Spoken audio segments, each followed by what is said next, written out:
Praise the lord, ঈশ্বৰৰ প্ৰশংসা হওক। আহক আমি যোৱাকালি চাইছিলোঁ হিতুপদেশৰ বাক্য 6 অধ্যায় 1 পৰা 11 পদলৈকে। আজি চাম আমি 12 পদৰ পৰা 21 পদলৈকে। ঈশ্বৰে আমাক কি ইয়াত জনাব বিচাৰিছে, তাৰপিছত আপোনাৰ কাৰণে মই প্ৰাৰ্থনা কৰিম। পবিত্ৰ বাইবেল শাস্ত্ৰত হিতুপদেশ 6 অধ্যায় 12 পদৰ পৰা, নৰধম দুৰাচাৰী এনে কোনো লোক আছে যে সি নিজ মুখৰ কুটিলতা ৰূপ পথত চলে। নৰধম, যিবিলাকে কুটিলতা কথাত মুখৰ দ্বাৰা তেওঁলোকে চলে, তেওঁলোকক নৰধম বুলি কৈছে। সি চকু টিপিয়াই আৰু ভৰিৰে সংকট কৰি বুজায় আৰু আঙুলিৰে ইংগিত কৰে। তাৰ মনত কুটিল ভাৱ থকাত সি সদায় বিষমকে চিন্তে আৰু সি কণ্ডলস্বৰূপ গুটি সিঁচে। যিবিলাকৰ মনত বেয়া ভাৱ থাকে, চিন্তাধাৰা থাকে, তেওঁলোকে কণ্ডলস্বৰূপ গুটি সিঁচে বুলি কৈছে।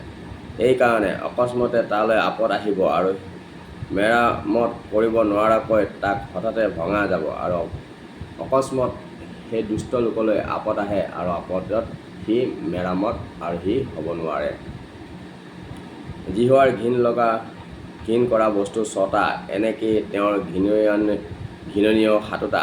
ঈশ্বৰে ঘিণ কৰা বস্তু 7টা বস্তু বুলি কৈছে।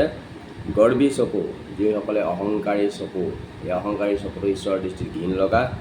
মিছা কথা কোৱা জিভা, যিসকলে মিছা কথা কয়, মিছা কথাটো ঈশ্বৰে ঘিণ কৰে। নিৰ্দোষীৰ ৰত্নপাতিৰ হাত, যিসকল নিৰ্দোষী তেওঁলোকৰ ৰত্নপাত কৰোঁতাজনক ঈশ্বৰে ঘিণ কৰে। কুকল্পনা কৰা মন, যিবিলাকে মনত কুকল্পনা কৰে, এইটো ঈশ্বৰে ঘিণ কৰে। কুকৰ্ম কৰিবলৈ লৰ মৰা কথাত বেগী ভৰি, যি কুকৰ্ম কৰিবৰ কাৰণে তেওঁলোকে আগবাঢ়ি যায়, তেওঁলোকক ঘিণ কৰে। মিছা কথা কওঁতা আৰু মিছা সাক্ষীক ঈশ্বৰে ঘিণ কৰে। ভাইৰ মাজত কণ্ডলস্বৰূপ গুটি সিঁচোতা লোক, ভাইৰ মাজত যিসকলে কণ্ডল কাজিয়া পেচাল লগাই, তেওঁক ঈশ্বৰে ঘিণ কৰে। হে মোৰ বোপা, তুমি তোমাৰ পিতৃৰ আজ্ঞা পালন কৰা আৰু তোমাৰ মাতৃৰ ব্যৱস্থা ত্যাগ নকৰিবা। ঈশ্বৰৰ যি ব্যৱস্থা, সেই ব্যৱস্থা আমাক পালন কৰিব দিছে, ত্যাগ কৰিব মানা কৰিছে। সেইবোৰ সদায় হৃদয়ত গাঁঠি থোৱা আৰু ডিঙিত বান্ধি লোৱা।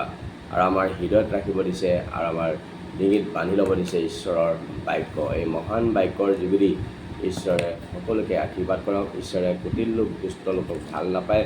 যিসকলে ঈশ্বৰৰ আজ্ঞাধীন হয়, তেওঁলোককে ঈশ্বৰে অনুগ্ৰহ দান কৰে। আহক মই আপোনালোকৰ কাৰণে প্ৰাৰ্থনা কৰিম। Praise god. প্ৰভু যীশু, ধন্যবাদ দিছোঁ প্ৰভু, যিমানে ছ'চিয়েল মিডিয়াৰ যোগেদি প্ৰভু তোমাৰ বাক্য শুনিলা। আজি হিতুপদেশৰ 6 অধ্যায় প্ৰভু 11 পদৰ পৰা 21 পদলৈ প্ৰভু প্ৰত্যেকক তুমি ব্লেছ কৰিবা, আশীৰ্বাদ কৰিবা। তেওঁলোকৰ পৰিয়াল, ল'ৰা ছোৱালী, চাৰি ভাজা, তেওঁলোকৰ বেমাৰ আজাৰ, দুৰ্গতি সকলোবোৰ তুমি দূৰ কৰি দিবা।